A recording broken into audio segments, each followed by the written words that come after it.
Good morning.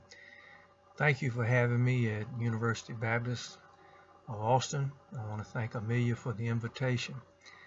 I'm Gator Blanchard, and I'll tell you a little bit more about my story today, but I want to go ahead and start our sermon.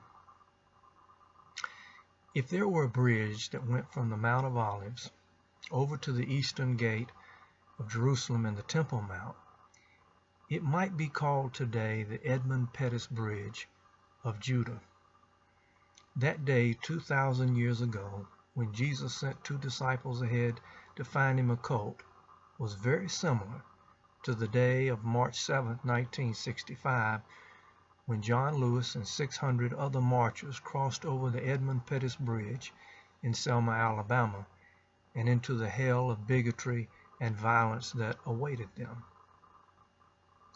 Before I continue, I'm not attempting to equate John Lewis with the divinity of Jesus or diminish the profound and prophetic messianic entrance Jesus took into Jerusalem. Rather, I'm suggesting that Jesus' entering Jerusalem and John's march across the bridge were both about justice, liberation, and love as ordained by the Almighty. John Lewis was a disciple of Jesus, and it was his faith in the God of liberation that sent him across that bridge on what we now know of as Bloody Sunday. You see, like Jesus, John was marching out of Selma, and he knew what lay in wait for him. Jesus knew what lay in wait for him as well, calling for the colt, gathering the nerve to enter the eastern gate, while knowing that the Roman occupiers, and particular Jewish leadership, would see him as a threat, certainly brings more gravitas to the reality of Jesus' entrance. I don't think it was as triumphant as it was suicidal. Jesus wasn't delivering good news to the powers that be, but was rather confronting their religious and political exploitation of the disinherited, the outcast, the minority, and the poor. You see, for Jesus, acting on the love of God was just as important as believing in it. He could no longer remain on the fringes. The time had come to speak the truth of love and justice to power and suffer the consequences. Scripture tells us that the city of Jerusalem was in turmoil when the Galilean peasant rode in on the back of a colt that afternoon, and many were asking, "Who is this?" Can you see the high priest and Roman soldiers turning to the commotion, squinting to see who it is these people were crying out for? Oh, Jesus knew how to make an entrance, didn't he? He didn't wait and ride in the evening when the city had settled down. No, he rode in when it was in turmoil and flooded with people for Passover. Jesus rode in when the religious elite and the authorities were exploiting the people at their greatest severity, and Jesus did not hesitate to act. He was getting in good trouble. Matthew goes on to tell us Jesus went directly to the temple, the most sacred and volatile location during Passover, to act out the liberating love of God made manifest in him. Jesus drove out all who were selling and flipped the tables of the money changers and the seats of those selling doves. As he did so, he said that the temple should be a house of prayer, but that you are making it into a den of robbers. I believe it was at this moment that Jesus taught you and I to never be afraid of getting into good trouble. The Sunday school rendering of a passive Jesus in a bucolic setting is challenged by this story that shows us how deeply Jesus was committed to liberating others, and that indeed he got angry, very angry. 2,000 and some years later, John Lewis marched with others across the Edmund Pettus Bridge in Selma to confront the authorities of that time, who denied black folk the right to vote, which John called the most powerful act of nonviolence we have in seeking equality. Like Jesus, John understood that in his words, you should never be afraid to get into good trouble, necessary trouble. It's essential because those in power will not give up that power without being disturbed by our presence or our actions. Our commitment to love and justice can never be true if it's submissive, if it sits on the sidelines, if it merely exists without insisting on justice at every opportunity.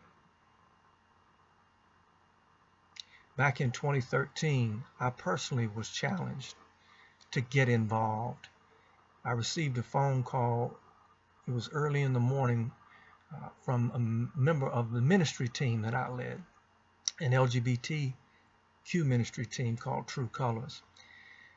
This gentleman was a partner of a man who was deaf, and he told me that the night before he was coming home from work and all the lights were off at the house. And he called his partner's phone and no answer. And a couple of hours passed. Called again, no answer. And he kept calling, and finally a woman picked up the phone. And she said, who is this? And he said, well, I'm so-and-so's partner, and I'm calling to get in touch with him. She said, well, I'm sorry to tell you, but he's been in a car accident, and he's at the hospital right now. Well, immediately, my friend jumped in his car and rushed to the hospital. And for 2 hours, he was shuffled between doctor and nurse, and nobody would tell him how his partner was doing. Now, these men had been together for almost 10 years, both in their late 50s, and had a home together. And for 2 hours, my friend was denied the right to even see his partner. Finally, the partner who had been in the car accident, his son arrived, his grown son, and he was deaf too. And he arrives, and finally the doctor comes out, and the young man signs to Kevin, the partner, because the doctor can't understand sign language. He signs to him and asks, what's going on with my father? And the doctor looked at Kevin and then looked at the young man and said, your father passed away an hour ago. He was hit by a car.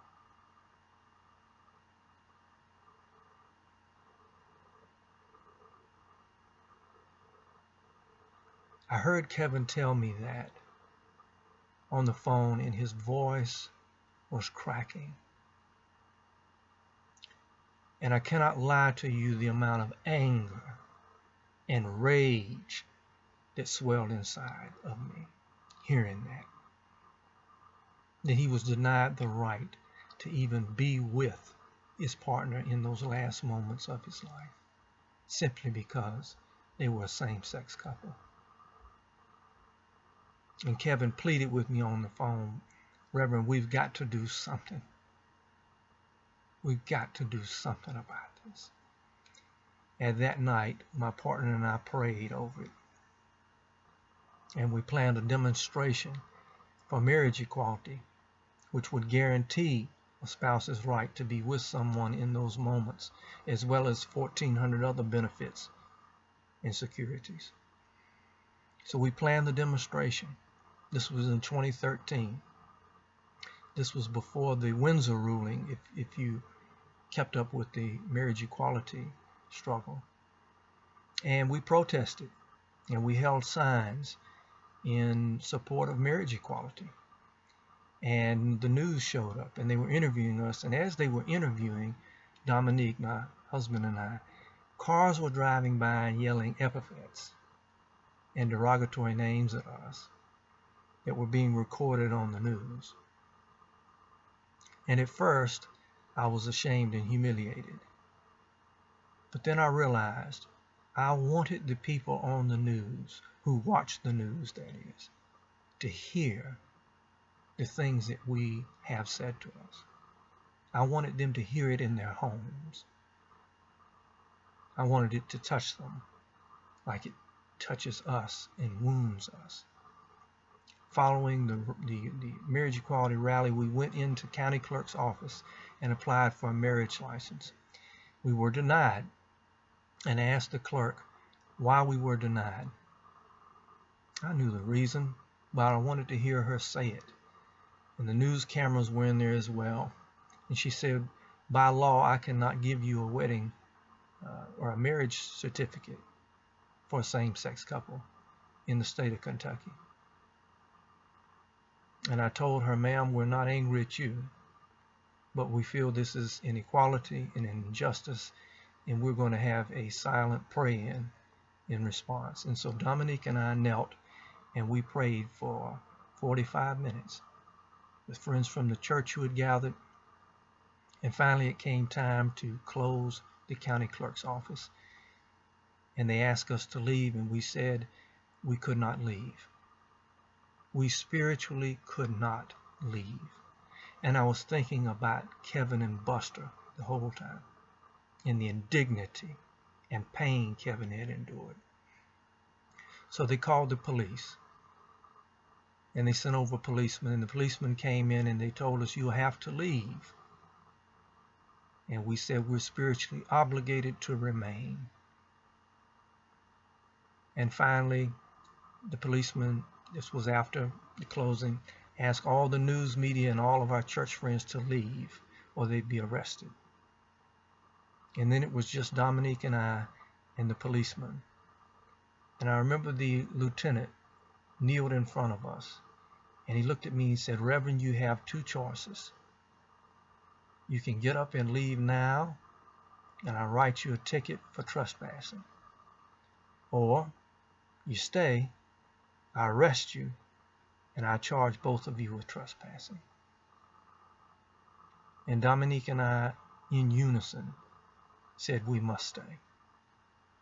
We were arrested. We were nonviolent. We were taken to the police station, booked. Long story short, we were charged with trespassing. The city tried to give us community service. They tried to threaten us with putting us in jail for 90 days. We held our ground. We had a trial, and the jury found us guilty of trespassing.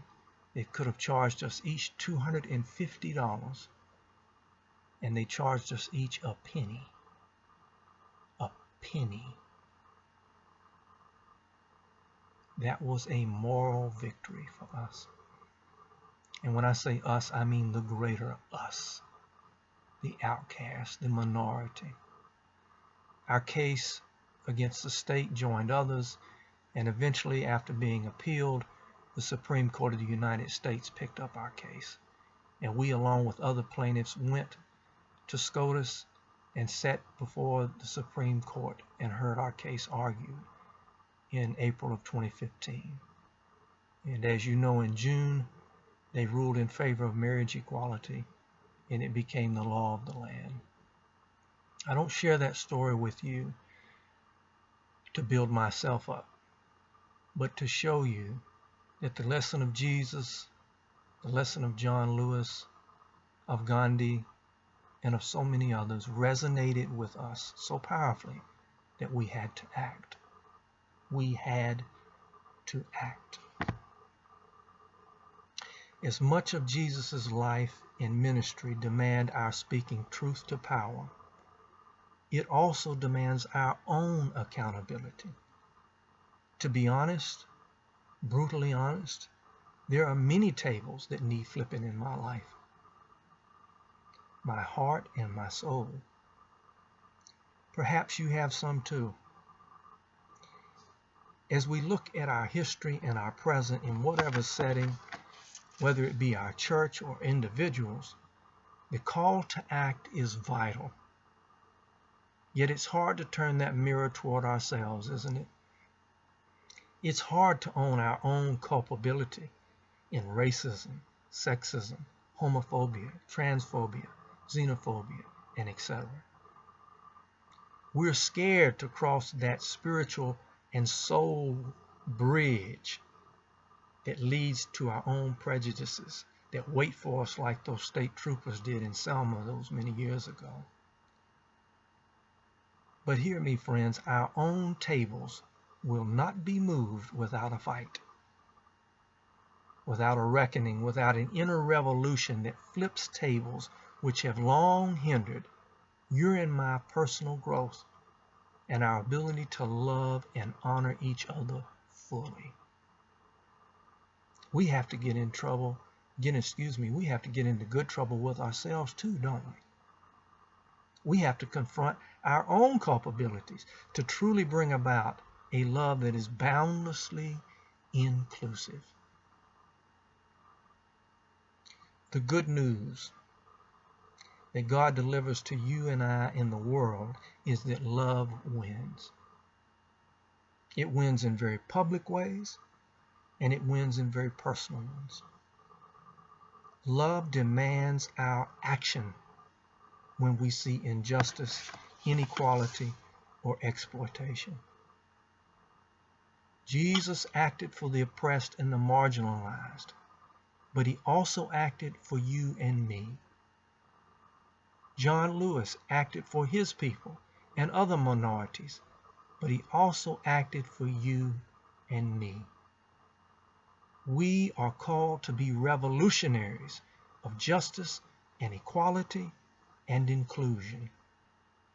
We are called to resist our complacency and get engaged in good trouble, in necessary trouble. Are you ready? Are you willing? In these times when we have COVID, we have social strife, it can be challenging to figure out, how do I want to be involved? How can I safely be involved? You can consider first reviewing where you put your finances. Does your money go to organizations that promote inequality, that exploit individuals? You'll have to do that research. And you can defund those organizations. You can also make sure you read about what's going on, be educated in what's going on. Write letters if you're afraid to be out. You can find ways to get involved, and you can find ways to get in good trouble. The difference between good trouble and trouble is that good trouble promotes change and reconciliation. Good trouble promotes change and reconciliation. That's what Jesus was all about. I invite you to join me in this new week, new month, new year, and new times to come. Find a way to flip tables that promotes justice, inclusion, love, and equality. Get in good trouble. Amen.